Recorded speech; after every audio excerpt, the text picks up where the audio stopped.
अस्सलाम वालेकुम जी। एक बड़ी फरमाइश जो अक्सर की जाती है वो है लैक्टेटिंग मदर्स के लिए डाइट प्लान बता दें वेट लॉस का। वैसे ये लगा हुआ था पोस्टमार्टम प्रेगनेंसी के बाद, आई बिलीव 2 साल पहले अपलोड हुआ था, लेकिन शायद हमारी नज़रों से नहीं गुजर पाया।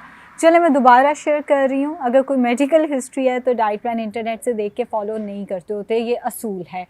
प्री ब्रेकफास्ट से मैं शुरू कर रही हूँ। कोई भी न्यूट्रास्यूटिकल लिया जा सकता है। सबसे अच्छा ये रहेगा कि आप 1 इंच सिनेमन लें, उसके अंदर 1 चाय का चम्मच सौंफ डालें, 1/4 टीस्पून अजवाइन और 1 इंच अदरक का टुकड़ा 1.5 लीटर पानी में भिगो कर रख देना है। 1 गिलास उठकर पीना है, बाकी थोड़ा थोड़ा करके पूरे दिन में फिनिश करना है। नाश्ता होगा 8 से 9 बजे के दरमियान। आधी खुश्क रोटी लेनी है। खुश्क रोटी जब मैं कहती हूँ इट मीन्स इसके ऊपर कोई ऑयल वगैरह नहीं लगाना। आधी रोटी हो जाए, उसके साथ 2 अंडे, ढेर सारी सब्जियां डालकर। एक चीज़ का ख्याल रखना है वो है प्रोटीन। पोस्टमार्टम रिकवरी में प्रोटीन का बहुत इंपॉर्टेंट रोल है, तो अंडे चूंकि प्रोटीन का अच्छा सोर्स है तो 2 अंडे लेने और ढेर सारी सब्जियां डाल देनी है। अंडे नहीं लेने तो आप घर के बने 2 कबाब ले सकते हैं। वो चिकन, मटन, बीफ कोई भी मीट हो सकता है। घर के बने हो जाएँ तो बेहतर है। घर के बने नहीं अवेलेबल तो आप फ्रोज़न भी ले सकते हैं, लेकिन घर की बनी चीज़ ज़्यादा बेहतर है। नॉन स्टिक में कम ऑयल में बने हुए कबाब होने चाहिए।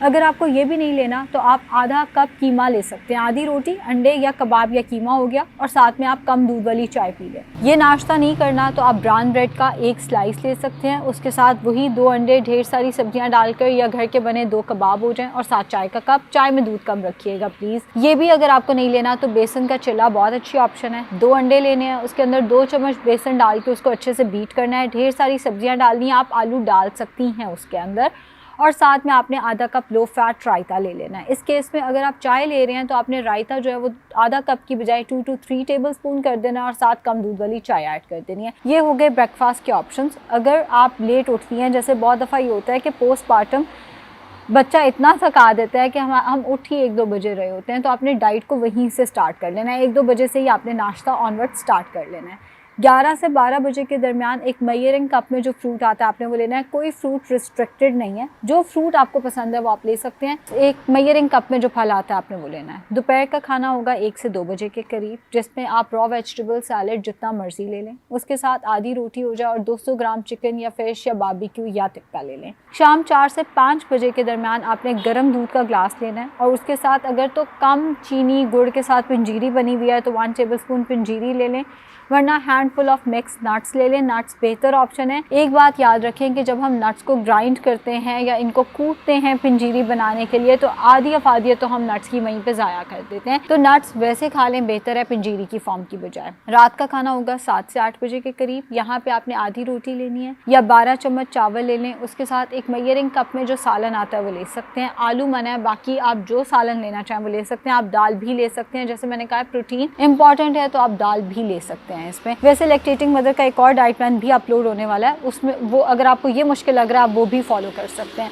लेट नाइट अगर आपको भूख लगती है तो एक मेजरिंग कप के अंदर जो दूध आता है गर्म करके वो आप इस्तेमाल कर सकते हैं। अच्छा, जो ये डाइट प्लान मैंने बनाया ना वो मैंने मेनली फोकस किया है डिलीवरी से लेके अगले 6 मंथ्स तक, ये उनको ज़्यादा हेल्प करेगा। एक और डाइट प्लान अपलोड होगा जो 6 मंथ्स ऑनवर्ड आप फॉलो कर सकते हैं। ये वाला मेनली फोकस किया गया है पोस्टमार्टम जिस दिन आपकी डिलीवरी हुई है वहाँ से लेकर अगले 6 मंथ्स तक। एक और चीज़ जिसको मैंने बहुत ज़्यादा देखा है वो ये है कि अगर हमने डिलीवर किया है तो उसके बाद हमें डाइट नहीं करनी चाहिए, और जो सामने आता है वो खाएं, देसी घी खाएं, ये करें वो करें। रोटी तो बहुत ज़्यादा खानी चाहिए, ये बिल्कुल गलत है। ये जो अक्सर ख़वातीन की कमर की दर्द नहीं ना जाती वो इसीलिए नहीं जाती, एक तो हम बहुत ज़्यादा घी का इस्तेमाल करते हैं जिससे वेट बहुत ज़्यादा बढ़ जाता है। दूसरा, बहुत सारी ख़वातीन विटामिन डी जो डॉक्टर तो लिख के देता है लेकिन ख़वातीन खुद ही इस्तेमाल नहीं करती। विटामिन डी और कैल्शियम अगर आप पोस्टमार्टम इस्तेमाल नहीं करते तो कमर की दर्द ऑब्वियसली फिर पूरी उम्र नहीं जाती। उसमें एपिड्यूरल का हाथ नहीं होता, उसमें वो जो हमने अपनी वीकनेस तब कर ली है, कैल्शियम की कमी, विटामिन डी की कमी तब कर ली है, या वेट बहुत ज़्यादा बढ़ा ली है, उसकी वजह से वो कमर की दर्द आती है। उसको आप रोटी से या देसी घी से ठीक नहीं कर सकते। ना रोटी की का कमर दर्द से कोई ताल्लुक है, ना देसी घी का सच कोई ताल्लुक है। कमर की दर्द का ताल्लुक होता है कि आपने कैल्शियम एंड विटामिन डी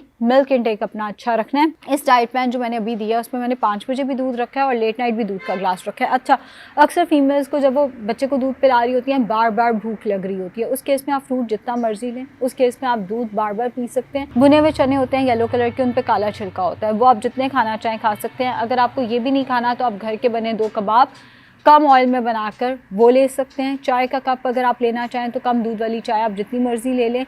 हाँ, अगर आपने दूध इतना नहीं पीना या बहुत सारी ख़वातीन वो दूध नहीं पी सकती तो फिर वो उसी दूध की चाय बना के पी लें। दूध बेहतर फॉर्म है, चाय में हम जानते हैं कैल्शियम कम हो जाता है, लेकिन अगर आपसे दूध पिया ही नहीं जाता तो फिर आप उस दूध की चाय बनाकर भी ले सकते हैं। और फिर डेयरी को आप रायते के फॉर्म में ऐड कर लें, कैल्शियम को आप रायते के फॉर्म में आधा कप रायता लंच के साथ, आधा कप रायता डिनर के साथ ऐड कर लें ताकि आपको कैल्शियम की कमी भी ना हो। अगर आप कस्टमाइज्ड डाइट प्लान लेना चाहते हैं तो आप होलिस्टिक केयर फ़ोन करके इन पर्सन अपॉइंटमेंट ले सकते हैं या 030669333336 मेरे मैनेजर का नंबर है, इसको व्हाट्सअप करके अपनी अपॉइंटमेंट बुक करा सकते हैं। शुक्रिया।